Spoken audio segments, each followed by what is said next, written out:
కర్ణాటకలో కన్నడన మాతృభాషగా కలిగిన మరో తల్లి రాబోతుంది మీ ముందుకు. ఆమె తబిత. తెలుగు కూడా రాదండి వీళ్ళకి, తెలుగు రాదండి, వచ్చేటప్పుడు తెలుగు రాదు, కానీ తెలుగు నేర్పించాం వీళ్ళకి. తెలుగు నేర్పించి దేవుని మాటలు తెలుగులో ఈ ప్రపంచానికి ఎలా అందించాలో వాళ్ళు నేర్చుకున్న విద్యలో ఈ తల్లి అందిస్తుంది. ఈమె తల్లి రాణి, తండ్రి ఓఎస్. అమ్మా చెప్పురా. ప్రియమైన దేవుని వారలారా, కూడి వచ్చిన మీ అందరికీ మన ప్రభువు రక్షకుడైన యేసుక్రీస్తు నామం పేరిట మీకు వందనములు తెలియజేసుకుంటున్నానండి. ప్రియులారా, ఇప్పటి వరకు మంచి తల్లుల గురించి మీరు విన్నారు, అలాగే చెడ్డ తల్లుల గురించి మీరు విన్నారు. అయితే ఈనాటి సమాజంలో తల్లులైన వారు ఎలా ఉన్నారో ఇక చూద్దామండి.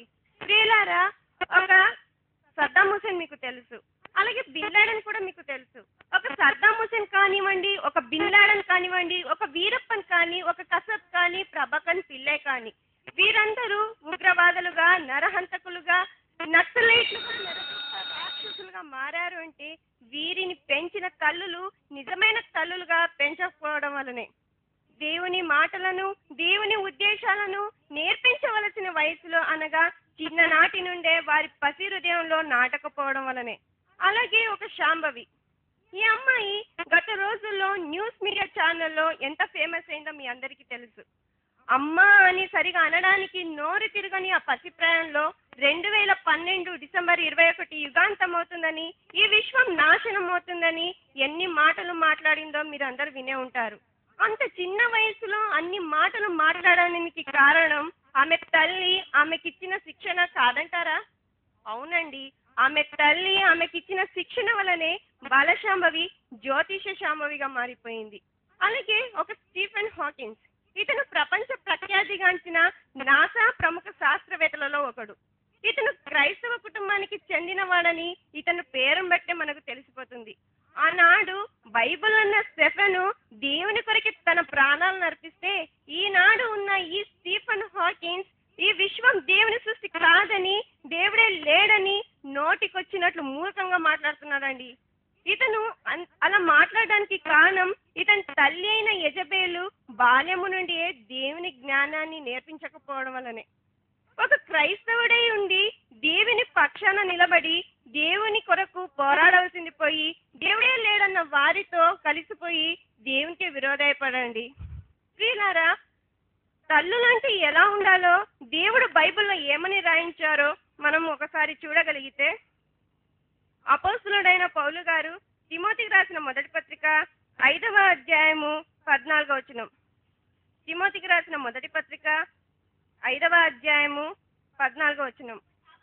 కాబట్టి యవ్వన స్త్రీలు వివాహము చేసుకొని పిల్లలను కని గృహ పరిపాలన జరిగించుచు, తల్లులైన వారు ఏం చేయాలండి? గృహ పరిపాలన చేయాలి. తన భర్త పట్ల, తన పిల్లల పట్ల తన వంతు బాధ్యతను తాను నిర్వర్తించాలి. ప్రియులారా, దేవుడు మరొక మాటను రాయించాడు. అదేంటో చూడగలిగితే, అపోస్తలుడైన పౌలు గారు తీతుకు రాసిన పత్రిక 2వ అధ్యాయము 5వ వచనం. తీతుకు రాసిన పత్రిక 2వ అధ్యాయము 5వ వచనం. యవ్వన స్త్రీలు తమ భర్తలకు లోబడి ఉండి తమ భర్తలను, శిశువులను ప్రేమించు వారును, స్వస్థ బుద్ధి గల వారును, పవిత్రులను, చాలండి, ఇంట ఉండి పని చేసుకోవాలండి. స్త్రీలు అనబడవారు ఇంట ఉండి పని చేసుకోవాలి. తన భర్తను చూసుకోవాలి, తమ పిల్లలను చూసుకోవాలి. అయితే ఈనాటి తల్లులు ఇంట ఉండి గృహ పరిపాలన చేయకుండా, ఇంట ఉండి పని చేసుకోకుండా బయటికి వెళ్ళి స్లిమ్మింగ్లని, డైటింగ్లని, డేటింగ్లని, మహిళా మండలులని, సమాన హక్కులని, అధికారం కొరకు వీధులకు ఎక్కుతున్నారండి. ఇలా గృహ పరిపాలనను విడిచిపెట్టి మన దేశ పరిపాలనకు వచ్చిందే మన మాజీ రాష్ట్రపతి శ్రీమతి ప్రతిభా పాటిల్. ఈమె గృహ పరిపాలన విడిచిపెట్టి మన దేశ పరిపాలనకు రావడంలో మన దేశానికి ఒరిగిన లాభం ఏంటో చెప్పండి. ఏమీ లేదు. పప్పు ధరలు, ఉప్పు ధరలు, బియ్యం ధరలు, అన్ని ధరలు పెరిగిపోయాయి. పోనీ మన సమాజం ఏమైనా బాగుపడిందా అంటే అది లేదండి. పోనీ తన గృహమైన చక్కబరుచుకుందా అంటే అది కూడా లేదు. ఇక ఇందిరాగాంధీ, ఈ ఇందిరాగాంధీ మన భారతదేశపు తొలి మహిళా ప్రధాని. ఈ ఇందిరాగాంధీ చిన్న కుమారుడే సంజయ్ గాంధీ. ఇతను విమానాన్ని నడిపించేవాడండి. ఇతను విమానాన్ని ఎలా నడిపించేవాడంటే, విమానాన్ని ఆకాశంలోకి తీసుకెళ్లి అక్కడ ఇంజిన్ ఆఫ్ చేసి అక్కడి నుంచి పల్టీలు కొట్టుకుంటూ భూమి మీద ల్యాండ్ అయ్యే టైంకి అప్పుడు మళ్ళీ ఇంజిన్ ఆన్ చేసి మళ్ళీ పైకెక్కేవాడు. ఇలా ఆకాశంలో వెళ్ళి ఇంజిన్ ఆఫ్ చేసి పల్టీలు కొట్టడమే ఇతనికి ఒక సరదా అండి. పిల్లరా, ఇలానే చేస్తూ ఒక రోజు ఆ విమానం ల్యాండ్ అయ్యే టైంకి ఇంజిన్ ఆన్ అవ్వక విమానంతో పాటు కుప్పకూలి చనిపోయాడు. ఇతను ఇలా చావడానికి కారణం ఇతని తల్లి అయిన ఇందిరాగాంధీ సరైన గృహ పరిపాలన చేయకపోవడం వల్లనే. స్త్రీలారా, దేవుడు స్త్రీలను గృహ పరిపాలన చేయమంటున్నాడు, ఇంట ఉండి పని చేసుకోమంటున్నాడు. మరి ఇంట ఉండి గృహ పరిపాలన చేస్తే సరిపోతుందా? ప్రారంభంలో మన ఆది తల్లి అయిన హవ్వ చేసిన తప్పు వలన అందరూ నష్టపోయినా దేవుడు స్త్రీలకు మాత్రమే ఒక చక్కటి సువర్ణ అవకాశం ఇచ్చాడు. అదేంటో చూడండి. తిమోతికి రాసిన మొదటి పత్రిక 2వ అధ్యాయము 15వ వచనం. తిమోతికి రాసిన మొదటి పత్రిక 2వ అధ్యాయము 15వ వచనం. అయినను వారు స్వస్థ బుద్ధి కలిగి విశ్వాస, ప్రేమ, పరిశుద్ధతల యందు నిలుకడగా ఉండిన ఎడల శిశు ప్రసూతి ద్వారా ఆమె రక్షింపబడును. వినారా, ఇక్కడ దేవుడు శిశు ప్రసూతి ద్వారా రక్షింపబడును అంటున్నాడు. ప్రారంభంలో మన ఆది తల్లి అయిన హవ్వ చేసిన తప్పు వలన స్త్రీ నష్టపోయినా ఆమె శిశు ప్రసూతి ద్వారా రక్షింపబడే అవకాశాన్ని దేవుడు ఇచ్చాడండి. అంటే పిల్లల కంటే సరిపోతుందని కాదు సుమా, రక్షింపబడుతుందని కాదు సుమా. ఆ పిల్లల కంటే కాదండి రక్షింపబడేది. మరి ఎప్పుడు రక్షింపబడుతుందని అనుకుంటున్నారా? చూడండి, తీతుకు రాసిన పత్రిక 2వ అధ్యాయము 5వ వచనం. తీతుకు రాసిన పత్రిక 2వ అధ్యాయము 5వ వచనం. మంచి ఉపదేశము చేయువారుగా ఉండాలి. మంచి ఉపదేశం చేసే ఒక తల్లిగా మీరు ఉండాలండి.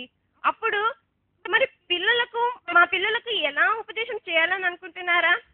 మీరు సహజంగా పిల్లలు ఎవరితో ఎక్కువగా ఉంటారండి? తల్లి దగ్గరనే, అంటే మీ దగ్గరనే. మీ పిల్లలు పడుకున్నప్పుడు, కూర్చున్నప్పుడు, లేచినప్పుడు, త్రోవన నడిచినప్పుడు ప్రతి క్షణం దేవుని వాక్యాన్ని నేర్పించాలి. అప్పుడు వారు దేవుని అంబుల పొదిలోని బాణాలుగా దేవుని కొరకు